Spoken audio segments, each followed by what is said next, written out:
تین چیزیں گناہوں کا کفارہ ہیں۔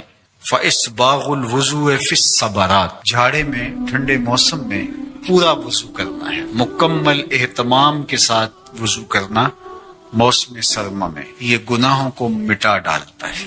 اور دوسری چیز ارشاد فرمائی وَإِنْتِظَارُ الصَّلَاةِ بَعْدَ الصَّلَاةِ، ایک نماز کے بعد دوسری نماز کا انتظار کرنے بیٹھ جانا، کہ عصر پڑھ لی اب مغرب پڑھ کے جائیں گے، مغرب پڑھی اب عشاء پڑھ کے جائیں گے، تو ایک نماز کے بعد دوسری نماز کا انتظار۔ حضرت عبداللہ ابن عباس رضی اللہ تعالیٰ عنہ فرماتے ہیں کہ حضور فرماتے ہیں کہ میں نے اپنے رب کی زیارت کی۔ حضرت عبداللہ ابن عباس فرماتے ہیں کہ میرا گمان ہے کہ یہ حضور کسی خواب کی کہانی سنا رہے ہیں۔ تو ارشاد فرمایا کہ جب میں نے اپنے رب کی زیارت کی تو میرے رب نے مجھے کہا کہ یہ فرشتے جو ملائے اعلیٰ میں بحث کر رہے ہیں یہ کس امر میں گفتگو کر رہے ہیں، فرشتے کسی معاملے میں تکرار کر رہے تھے، تو ان کی گفتگو کس عنوان سے ہے؟ تو میں نے کہا کہ مالک تو بہتر جانتا ہے، مجھے معلوم نہیں ہے۔ تو اللہ نے اپنا دست قدرت میرے دو کندھوں کے درمیان رکھا اور اس کی ٹھنڈک میں نے سینے میں محسوس کی۔ فتجلی لی کل شیء وعرفت، ہر شے میرے سامنے روشن ہو گئی اور میں نے ہر شے کو دیکھ بھی لیا اور پہچان بھی لیا۔ تو پھر میرے رب نے کہا کہ اب بتاؤ، تو ظاہر ہے اس کا دست قدرت میرے دو کندھوں کے درمیان آیا اور ہر شے میرے سامنے آ گئی۔ تو میں نے عرض کی یا اللہ یہ کفارات اور درجات کے بارے میں آپس میں بحث کر رہی ہے، اور وہ کفارات کیا ہے؟ المکث فی المساجد بعد الصلاۃ، نماز کے بعد مسجدوں میں رک جانا کہ دوسری نماز پڑھ کے جائیں گے۔ اس پر فرشتے ملائے اعلیٰ میں عالم بالا میں بیٹھ کے گفتگو کر رہے ہیں۔ اللہ اکبر، یہ کتنا بڑا عمل ہے کہ جس پر فرشتے کہہ رہے ہیں بلے بلے، کیسے وہ لوگ ہیں جو ایک نماز کے بعد دوسری نماز کے لیے رک جاتے ہیں۔ اور ایک حدیث پاک میں آتا ہے صحیح بخاری میں، 7 اشخاص ایسے ہیں قیامت کے دن کڑکتی دھوپ میں جب کوئی سایہ نہیں ہوگا اللہ انہیں اپنے عرش کا ٹھنڈا سایہ عطا فرمائے۔ ان میں سے ایک وہ آدمی جس کا دل مسجدوں کے ساتھ جڑا ہوا ہے، مسجد کی حاضری اسے بہت پسند ہے۔ دوسرا والمشی علی الاقدام الی الجماعات، جماعات کے لیے فرض نمازوں کے لیے مسجد کی طرف چل کے پیدل جانا، ہر قدم کے بدلے میں درجے بلند ہوتے اور گناہ معاف ہوتے ہیں۔ اللہ اکبر، یہ طلب کی گئی کہ دعا کیجئے کہ میرا گھر مسجد سے نیڑے ہو، تو کہا نہیں، تم جتنے قدم چل کے آتے ہو اتنے تمہارے گناہ معاف ہوتے ہیں، اتنا ہی تمہیں ثواب ہوتا ہے۔ تو یہ چل کر کے آنا گناہوں کا کفارہ ہے۔ تیسری چیز ارشاد فرمائی کہ وَإِسْبَاغُ الْوُضُوءِ فِي الْمَكَارِهِ، مشکل صورتحال میں وضو پورا کرنا، اور وہ سردیوں کے اندر مشکل ہوتا ہے کہ پانی بہت ٹھنڈا ہے، تو اس وقت بندہ کہتا ہے چلو ایک دفعہ بھی گزر ہو جائے گی، اگر ایک دفعہ بھی چہرہ دھو لیں گے وضو تو ہو جائے گا، لیکن سنت طریقے سے 3 بار ہی دھونا، اور 3 بار ہی جو ہے وہ پاؤں دھونے، اور 3 بار ہی باقی اعضاء دھونے، تو یہ مشکل ہوگا وضو میں ٹھنڈے پانی سے۔ تو بہرحال مشکل میں وضو جو بندہ کرتا ہے تو اللہ کے لیے کر رہا ہوتا ہے۔ اللہ اکبر، تو اللہ تعالیٰ کو یہ بڑا پسند ہے، اس سے اللہ گناہ ختم کر دیتا ہے۔ اللہ، تو یہ 3 چیزیں کفارات میں سے ہیں، یہ گناہوں کو مٹانے والی چیز۔ روزے کا مقصد بھوک اور پیاس کاٹنا نہیں ہے، یہ کوئی خوراک بچاؤ مہم بھی نہیں ہے، بلکہ فرمایا وَشَهْرٌ يُزَادُ فِيهِ رِزْقُ الْمُؤْمِنِ، یہ مہینہ ایسا ہے جس میں مومن کا رزق بڑھ جاتا ہے، اس کا رزق زیادہ بڑھ جاتا ہے، تو یہ خرچہ کم نہیں ہوتا، اس میں تو خرچہ زیادہ ہوتا ہے، تو یہ اس لیے نہیں ہے۔ تو پھر مقصد کیا روزے کا؟ بھوک اور پیاس کا مقصد کیا ہے؟ تو ارشاد فرمایا لعلکم تتقون، اتقاء کا نور تمہیں نصیب ہو، تقوی کا نور نصیب ہو۔ اور تقوی کیا ہے؟ محتاط زندگی گزارنا، کوئی عمل اللہ اور اس کے رسول کے بتائے ہوئے احکام سے ہٹ کر نہ ہو، یہ تقوی ہے۔ دنیا میں رہتے ہوئے اس طرح زندگی گزاری جائے کہ دامن کہیں داغدار نہ ہونے۔ رہو دنیا میں، ترک دنیا کا نام دین نہیں ہے، یہ واضح میں رکھیں۔ ہمارا دین ترک دنیا کا درس نہیں دیتا، لیکن غرق دنیا سے بھی بچنے کی تلقین کرتا ہے۔ ترک دنیا بھی نہ کرو اور غرق دنیا بھی نہ ہو جاؤ۔ اب اس کو حاصل کیسے کیا جائے؟ اللہ نے قرآن میں کہا کہ میں روزے سے تمہیں تقویٰ دوں گا، نسخہ ہاتھ میں آ گیا۔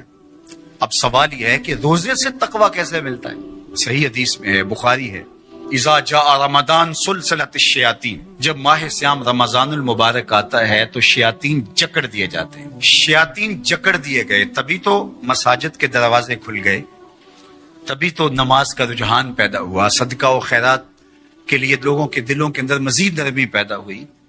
جو 5 نمازیں بھی نہیں پڑھتے تھے تراویح کے لیے بھی کھڑے نظر آتے ہیں۔ کیوں؟ شیطان بند گیا۔ لیکن کم تولا جا رہا ہے، کم ناپا جا رہا ہے، جھوٹ بولا جا رہا ہے، یہ کیوں؟ نفس موجود ہے۔ نیکی کا ماحول اس لیے پیدا ہوا کہ شیطان بند گیا، بدی پھر بھی موجود ہے اس لیے کہ نفس موجود ہے۔ اب ہمارا کام ویسے آسان ہو گیا کہ پہلے تنہا جان کو 2 دشمنوں کے مقابلے میں رہنا تھا اور جان لڑ نہیں پاتی تھی، اب دشمن ایک ہو گیا، ایک بندہ ہوا ہے۔ اب صرف جو ہے وہ ہم نے لڑنا ہے نفس سے، شیطان تو بندہ ہوا ہے۔ اب نفس سے کیسے لڑیں گے؟ بھوک سے نفس پج مردہ ہوتا ہے، کمزور ہوتا ہے۔ میرے اور آپ کے آقا و مولا حضور ختمی المرتبت صلی اللہ علیہ وآلہ وسلم نے ارشاد فرمایا، یا معاشر الشباب من استطاع منکم الباء فلیتزوج، اے جوانوں کے گروہ، تم میں سے جو نکاح کرنے کی طاقت رکھتا ہے دیر نہ کرے۔ اگر مالی استطاعت ہے، مناسب رشتہ مل گیا ہے تو دیر کاہے کی، نکاح کر دے۔ اور فرمایا اس لیے کہ نکاح نظروں کا بھی محافظ ہے اور تمہاری پارسائی کا بھی محافظ ہے۔ فَإِن لَمْ يَسْتَطِعْ، اور اگر طاقت نہیں ہے، کسی وجہ سے نکاح نہیں ہو پا رہا، فَعَلَيْكُمْ بِالصَّوْمِ، تو کثرت کے ساتھ روزے رکھو۔ فَإِنَّهُ لَهُ وِجَاء، اس لیے کہ روزے قاطع شہوات ہیں، گناہوں سے بچانے کا بہترین ذریعہ ہے۔ تو بھوک نفس کی تہذیب کا بہترین ذریعہ ہے اور یہ روزے سے نصیب ہوتی ہے۔ دوسری چیز، ہر وقت بولتے جانا اور بولتے ہی رہنا۔ جو کثرت کے ساتھ بولتا ہے وہ غلطیاں بھی کثرت کے ساتھ کرتا ہے۔ خاموشی میں نجات رکھی گئی ہے۔ قیامت کے دن سب سے زیادہ لوگ جو پکڑے جائیں گے وہ زبان کی وجہ سے پکڑے جائیں گے۔ حضور نے زبان کو پکڑ کے کہا کہ لوگ اس کی وجہ سے پکڑے جائیں گے۔ اس لیے اپنے لہجوں کو کنٹرول کیجئے، اپنی زبان کو کنٹرول کیجئے، یہ تہذیب نفس کا بہترین ذریعہ ہے۔ اور تیسری بات، العافیت فی العزلہ، عافیت تو عزلت میں ہے، تنہائی میں ہے۔ لوگوں میں جانا، لوگوں سے میل ملاپ اور اختلاط جتنا زیادہ ہوگا اتنی زیادہ آزمائشیں ہوں گی۔ اس لیے جہاں تک ممکن ہو دینی ضرورت کے لیے آپ کو جانا پڑتا ہے، ضرور لوگوں سے ربط رکھیں، لیکن ربط پورا رکھیں، لیکن ربط بھی اچھے لوگوں کے ساتھ رکھیں۔ فرمایا تمہارا کھانا متقی کے علاوہ نہ کھائے کوئی، یعنی جس کی تم دعوت کرو وہ متقی ہو، پرہیزگار ہو۔ اچھے لوگوں کے ساتھ ربط رکھو، نیک لوگوں کی صحبت میں بیٹھو گے نیکی ملے گی، برے لوگوں کی صحبت کے ساتھ بیٹھو گے تو برائی ملے گی۔ تو آئیے میں اور آپ روزے کو اس کے آداب کی رعایت کے ساتھ رکھنے کا عزم کریں۔ فرمایا کہ من لم یدع قول الزور والعمل به فلیس للہ حاجۃ فی ان یدع طعامہ وشرابہ، جس نے جھوٹ اور جھوٹے امور ترک نہیں کیے اس کے بھوکے اور پیاس سے رہنے کی اللہ کو کوئی ضرورت نہیں۔ 3 چیزیں گناہوں کا کفارہ ہیں۔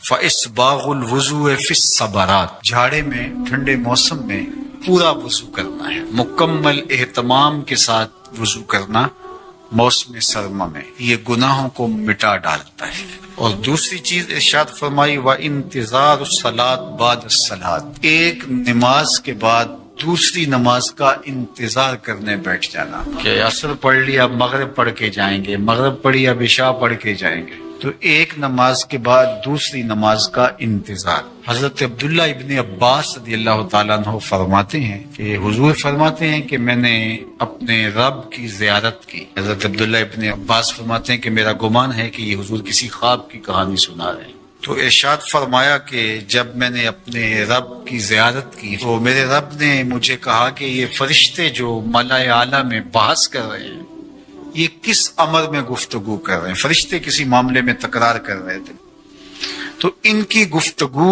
کس عنوان سے ہے؟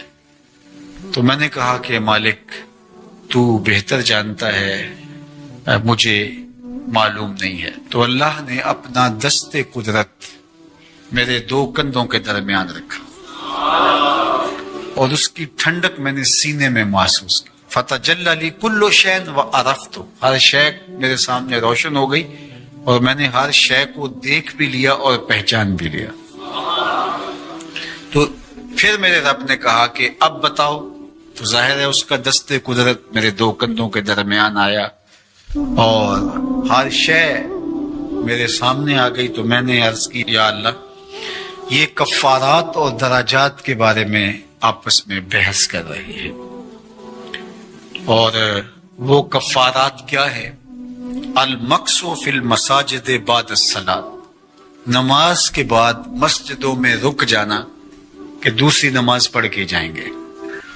اس پر فرشتے ملائے اعلیٰ میں، عالم بالا میں بیٹھ کے گفتگو کر رہے ہیں۔ اللہ اکبر، یہ کتنا بڑا عمل ہے کہ جس پر فرشتے کہہ رہے ہیں بلے بلے، کیسے وہ لوگ ہیں جو ایک نماز کے بعد دوسری نماز کے لیے رک جاتے ہیں۔ اور ایک حدیث پاک میں آتا ہے صحیح بخاری میں، 7 اشخاص ایسے ہیں قیامت کے دن کڑکتی دھوپ میں جب کوئی سایہ نہیں ہوگا، اللہ انہیں اپنے عرش کا ٹھنڈا سایہ عطا فرمائے۔ ان میں سے ایک وہ آدمی جس کا دل مسجدوں کے ساتھ جڑا ہوا ہے، مسجد کی حاضری اسے بہت پسند ہے۔ دوسرا والمشیو علی الاقدام الی الجماعات، جماعات کے لیے، فرض نمازوں کے لیے مسجد کی طرف چل کے پیدل جانا۔ ہر قدم کے بدلے میں درجے بلند ہوتے اور گناہ معاف ہوتے ہیں۔ اللہ اکبر۔ یہ طلب کی گئی کہ دعا کیجئے کہ میرا گھر مسجد سے نیڑے ہو، تو کہا نہیں، تم جتنے قدم چل کے آتے ہو اتنے تمہارے گناہ معاف ہوتے ہیں، اتنا ہی تمہیں ثواب ہوتا ہے۔ تو یہ چل کر کے آنا گناہوں کا کفارہ ہے۔ تیسری چیز ارشاد فرمائی کہ وَإِسْبَاغُ الْوُضُوءِ فِي الْمَقَارِهِ، مشکل صورتحال میں وضو پورا کرنا۔ اور وہ سردیوں کے اندر مشکل ہوتا ہے کہ پانی بہت ٹھنڈا ہے، تو اس وقت بندہ کہتا ہے چلو ایک دفعہ بھی گزر ہو جائے گی، اگر ایک دفعہ بھی چہرہ دھو لیں گے وضو تو ہو جائے گا۔ لیکن سنت طریقے سے 3 بار ہی دھونا، اور 3 بار ہی جو ہے وہ پاؤں دھونے، اور 3 بار ہی باقی اعضاء دھونے۔ تو یہ مشکل ہوگا وضو میں ٹھنڈے پانی سے۔ تو بہرحال مشکل میں وضو جو بندہ کرتا ہے تو اللہ کے لیے کر رہا ہوتا ہے۔ اللہ اکبر۔ تو اللہ تعالیٰ کو یہ بڑا پسند ہے، اس سے اللہ گناہ ختم کر دیتا ہے۔ اللہ تو یہ 3 چیزیں کفارات میں سے ہیں، یہ گناہوں کو مٹانے والی چیز۔ روزے کا مقصد بھوک اور پیاس کاٹنا نہیں ہے، یہ کوئی خوراک بچاؤ مہم بھی نہیں ہے، بلکہ فرمایا وَشَهْرٌ يُزَادُ فِيهِ رِزْقُ الْمُؤْمِنِ، یہ مہینہ ایسا ہے جس میں مومن کا رزق بڑھ جاتا ہے، اس کا رزق زیادہ بڑھ جاتا ہے۔ تو یہ خرچہ کم نہیں ہوتا، اس میں تو خرچہ زیادہ ہوتا ہے۔ تو یہ اس لیے نہیں ہے، تو پھر مقصد کیا روزے کا؟ بھوک اور پیاس کا مقصد کیا ہے؟ تو ارشاد فرمایا لعلکم تتقون، اتقاء کا نور تمہیں نصیب ہو، تقوی کا نور نصیب ہو۔ اور تقوی کیا ہے؟ محتاط زندگی گزارنا، کوئی عمل اللہ اور اس کے رسول کے بتائے ہوئے احکام سے ہٹ کر نہ ہو، یہ تقوی ہے۔ دنیا میں رہتے ہوئے اس طرح زندگی گزاری جائے کہ دامن کہیں داغدار نہ ہونے۔ رہو دنیا میں، ترک دنیا کا نام دین نہیں ہے، یہ بات ذہن میں رکھیں۔ ہمارا دین ترک دنیا کا درس نہیں دیتا، لیکن غرق دنیا سے بھی بچنے کی تلقین کرتا ہے۔ ترک دنیا بھی نہ کرو اور غرق دنیا بھی نہ ہو جاؤ۔ اب اس کو حاصل کیسے کیا جائے؟ اللہ نے قرآن میں کہا کہ میں روزے سے تمہیں تقویٰ دوں گا، نسخہ ہاتھ میں آ گیا۔ اب سوال یہ ہے کہ روزے سے تقویٰ کیسے ملتا ہے؟ صحیح حدیث میں ہے، بخاری ہے، اذا جاء رمضان سلسلت الشیاطین، جب ماہ سیام رمضان المبارک آتا ہے تو شیاطین جکڑ دیے جاتے ہیں۔ شیاطین جکڑ دیے گئے، تبھی تو مساجد کے دروازے کھل گئے، تبھی تو نماز کا رجحان پیدا ہوا، صدقہ و خیرات کے لیے لوگوں کے دلوں کے اندر مزید نرمی پیدا ہوئی۔ جو 5 نمازیں بھی نہیں پڑھتے تھے تراویح کے لیے بھی کھڑے نظر آتے ہیں۔ کیوں؟ شیطان بند گیا۔ لیکن کم تولا جا رہا ہے، کم ناپا جا رہا ہے، جھوٹ بولا جا رہا ہے، یہ کیوں؟ نفس موجود ہے۔ نیکی کا ماحول اس لیے پیدا ہوا کہ شیطان بند گیا، بدی پھر بھی موجود ہے اس لیے کہ نفس موجود ہے۔ اب ہمارا کام ویسے آسان ہو گیا کہ پہلے تنہا جان کو 2 دشمنوں کے مقابلے میں رہنا تھا اور جان لڑ نہیں پاتی تھی، اب دشمن ایک ہو گیا، ایک بندہ ہوا ہے۔ اب صرف جو ہے وہ ہم نے لڑنا ہے نفس سے، شیطان تو بندہ ہوا ہے۔ اب نفس سے کیسے لڑیں گے؟ بھوک سے نفس پج مردہ ہوتا ہے، کمزور ہوتا ہے۔ میرے اور آپ کے آقا و مولا حضور ختمی المرتبت صلی اللہ علیہ وآلہ وسلم نے ارشاد فرمایا یا معاشر الشباب من استطاع منکم الباء فلیتزوج، اے جوانوں کے گروہ تم میں سے جو نکاح کرنے کی طاقت رکھتا ہے دیر نہ کرے. اگر مالی استطاعت ہے، مناسب رشتہ مل گیا ہے تو دیر کا ہے کہ نکاح کر دے. اور فرمایا اس لیے کہ نکاح نظروں کا بھی محافظ ہے اور تمہاری پارسائی کا بھی محافظ ہے. فَإِن لَمْ يَسْتَطِعْ، اور اگر طاقت نہیں ہے، کسی وجہ سے نکاح نہیں ہو پا رہا، فَعَلَيْكُمْ بِالصَّوْمِ، تو کثرت کے ساتھ روزے رکھو. فَإِنَّهُ لَهُ وِجَاء، اس لیے کہ روزے قاطع شہوات ہیں، گناہوں سے بچانے کا بہترین ذریعہ ہے. تو بھوک نفس کی تہذیب کا بہترین ذریعہ ہے اور یہ روزے سے نصیب ہوتی ہے. دوسری چیز، ہر وقت بولتے جانا اور بولتے ہی رہنا. جو کثرت کے ساتھ بولتا ہے وہ غلطیاں بھی کثرت کے ساتھ کرتا ہے. خاموشی میں نجات رکھی گئی ہے. قیامت کے دن سب سے زیادہ لوگ جو پکڑے جائیں گے وہ زبان کی وجہ سے پکڑے جائیں گے. حضور نے زبان کو پکڑ کے کہا کہ لوگ اس کی وجہ سے پکڑے جائیں گے. اس لیے اپنے لہجوں کو کنٹرول کیجئے، اپنی زبان کو کنٹرول کیجئے. یہ تہذیب نفس کا بہترین ذریعہ ہے. اور تیسری بات، العافیت فی العزلہ، عافیت تو عزلت میں ہے، تنہائی میں ہے. لوگوں میں جانا، لوگوں سے میل ملاپ اور اختلاط جتنا زیادہ ہوگا اتنی زیادہ آزمائشیں ہوں گی. اس لیے جہاں تک ممکن ہو دینی ضرورت کے لیے آپ کو جانا پڑتا ہے، ضرور لوگوں سے ربط رکھیں، لیکن ربط پورا رکھیں، لیکن ربط بھی اچھے لوگوں کے ساتھ رکھیں. فرمایا تمہارا کھانا متقی کے علاوہ نہ کھائے کوئی، یعنی جس کی تم دعوت کرو وہ متقی ہو، پرہیزگار ہو. اچھے لوگوں کے ساتھ ربط رکھو. نیک لوگوں کی صحبت میں بیٹھو گے نیکی ملے گی، برے لوگوں کی صحبت کے ساتھ بیٹھو گے تو برائی ملے گی. تو آئیے میں اور آپ روزے کو اس کے آداب کی رعایت کے ساتھ رکھنے کا عزم کریں. فرمایا کہ من لم یدع قول الزور والعمل به فلیس للہ حاجۃ فی ان یدع طعامہ وشرابہ. جس نے جھوٹ اور جھوٹے امور ترک نہیں کیے اس کے بھوکے اور پیاس سے رہنے کی اللہ کو کوئی ضرورت نہیں. تین چیزیں گناہوں کا کفارہ ہیں. فاسباغ الوضوء فی الصبرات، جھاڑے میں ٹھنڈے موسم میں پورا وضو کرنا ہے، مکمل اہتمام کے ساتھ وضو کرنا موسم سرما میں، یہ گناہوں کو مٹا ڈالتا ہے. اور دوسری چیز ارشاد فرمائی وانتظار الصلاۃ بعد الصلاۃ، ایک نماز کے بعد دوسری نماز کا انتظار کرنے بیٹھ جانا. کہ عصر پڑھ لی اب مغرب پڑھ کے جائیں گے، مغرب پڑھی اب عشاء پڑھ کے جائیں گے، تو ایک نماز کے بعد دوسری نماز کا انتظار. حضرت عبداللہ ابن عباس رضی اللہ تعالیٰ عنہ فرماتے ہیں کہ حضور فرماتے ہیں کہ میں نے اپنے رب کی زیارت کی. حضرت عبداللہ ابن عباس فرماتے ہیں کہ میرا گمان ہے کہ یہ حضور کسی خواب کی کہانی سنا رہے ہیں. تو ارشاد فرمایا کہ جب میں نے اپنے رب کی زیارت کی تو میرے رب نے مجھے کہا کہ یہ فرشتے جو ملائے اعلیٰ میں بحث کر رہے ہیں یہ کس امر میں گفتگو کر رہے ہیں. فرشتے کسی معاملے میں تکرار کر رہے تھے، تو ان کی گفتگو کس عنوان سے ہے؟ تو میں نے کہا کہ مالک تو بہتر جانتا ہے، مجھے معلوم نہیں ہے. تو اللہ نے اپنا دست قدرت میرے دو کندھوں کے درمیان رکھا اور اس کی ٹھنڈک میں نے سینے میں محسوس کی. فتجلی لی کل شیء وعرفت، ہر شے میرے سامنے روشن ہو گئی اور میں نے ہر شے کو دیکھ بھی لیا اور پہچان بھی لیا. تو پھر میرے رب نے کہا کہ اب بتاؤ. تو ظاہر ہے اس کا دست قدرت میرے دو کندھوں کے درمیان آیا اور ہر شے میرے سامنے آ گئی. تو میں نے عرض کی یا اللہ یہ کفارات اور درجات کے بارے میں آپس میں بحث کر رہی ہے، اور وہ کفارات کیا ہے؟ المکث فی المساجد بعد الصلاۃ، نماز کے بعد مسجدوں میں رک جانا کہ دوسری نماز پڑھ کے جائیں گے.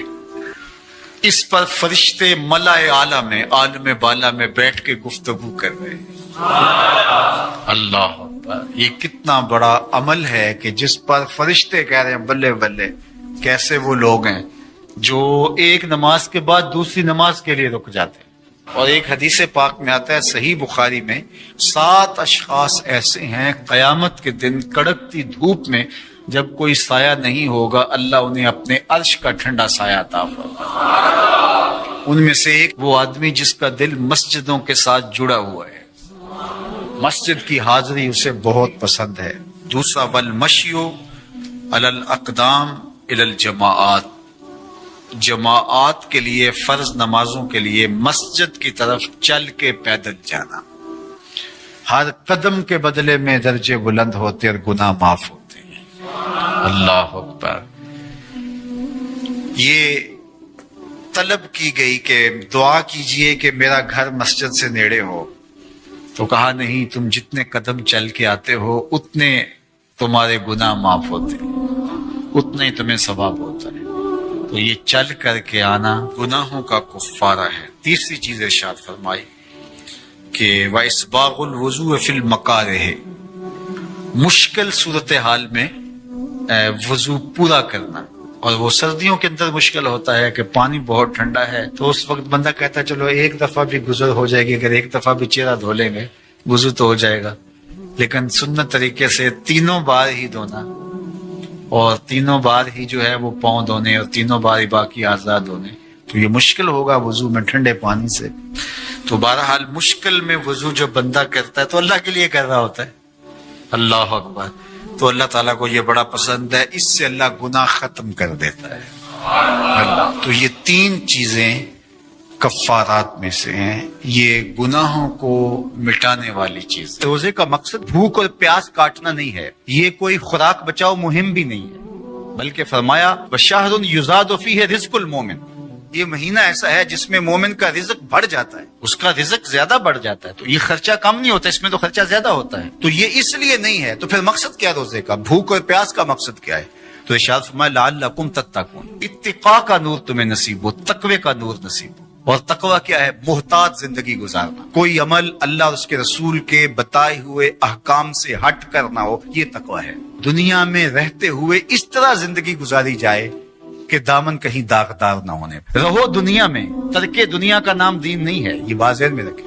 ہمارا دین ترک دنیا کا درس نہیں دیتا، لیکن غرق دنیا سے بھی بچنے کی تلقین کرتا ہے. ترک دنیا بھی نہ کرو اور غرق دنیا بھی نہ ہو جاؤ. اب اس کو حاصل کیسے کیا جائے؟ اللہ نے قرآن میں کہا کہ میں روزے سے تمہیں تقویٰ دوں گا.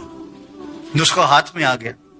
اب سوال یہ ہے کہ روزے سے تقویٰ کیسے ملتا ہے؟ صحیح حدیث میں ہے، بخاری ہے، اذا جاء رمضان سلسلت الشیاطین، جب ماہ سیام رمضان المبارک آتا ہے تو شیاطین جکڑ دیے جاتے ہیں. شیاطین جکڑ دیے گئے، تبھی تو مساجد کے دروازے کھل گئے، تبھی تو نماز کا رجحان پیدا ہوا، صدقہ و خیرات کے لیے لوگوں کے دلوں کے اندر مزید نرمی پیدا ہوئی. جو 5 نمازیں بھی نہیں پڑھتے تھے تراویح کے لیے بھی کھڑے نظر آتے ہیں. کیوں؟ شیطان بند گیا. لیکن کم تولا جا رہا ہے، کم ناپا جا رہا ہے، جھوٹ بولا جا رہا ہے. یہ کیوں؟ نفس موجود ہے. نیکی کا ماحول اس لیے پیدا ہوا کہ شیطان بند گیا. بدی پھر بھی موجود ہے اس لیے کہ نفس موجود ہے. اب ہمارا کام ویسے آسان ہو گیا کہ پہلے تنہا جان کو 2 دشمنوں کے مقابلے میں رہنا تھا اور جان لڑ نہیں پاتی تھی. اب دشمن ایک ہو گیا، ایک بندہ ہوا ہے. اب صرف جو ہے وہ ہم نے لڑنا ہے نفس سے.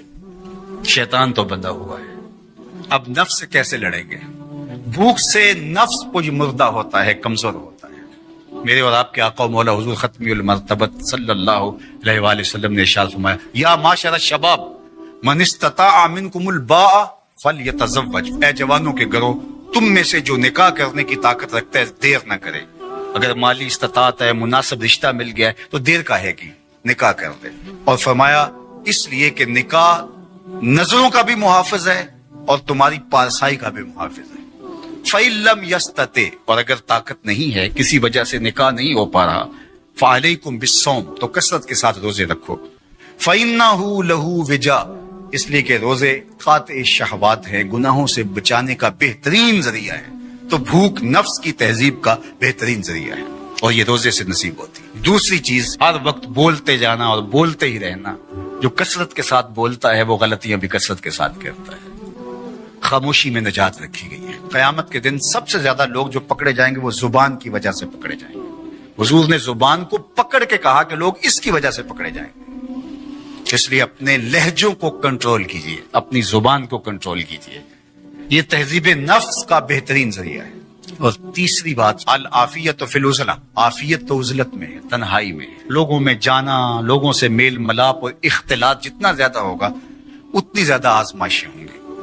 اس لیے جہاں تک ممکن ہو دینی ضرورت کے لیے آپ کو جانا پڑتا ہے، ضرور لوگوں سے ربط رکھیں، لیکن ربط پورا رکھیں، لیکن ربط بھی اچھے لوگوں کے ساتھ رکھیں. فرمایا تمہارا کھانا متقی کے علاوہ نہ کھائے کوئی، یعنی جس کی تم دعوت کرو وہ متقی ہو، پرہیزگار ہو، اچھے اچھے لوگوں کے ساتھ ربط رکھو. نیک لوگوں کی صحبت میں بیٹھو گے نیکی ملے گی, برے لوگوں کی صحبت کے ساتھ بیٹھو گے تو برائی ملے گی. تو آئیے میں اور آپ روزے کو اس کے آداب کی رعایت کے ساتھ رکھنے کا عزم کریں. فرمایا کہ من لم یدع قول الزور والعمل به فلیس للہ حاجۃ فی ان یدع طعامہ وشرابہ. جس نے جھوٹ اور جھوٹے امور ترک نہیں کیے, اس کے بھوکے اور پیاس سے رہنے کی اللہ کو کوئی ضرورت نہیں.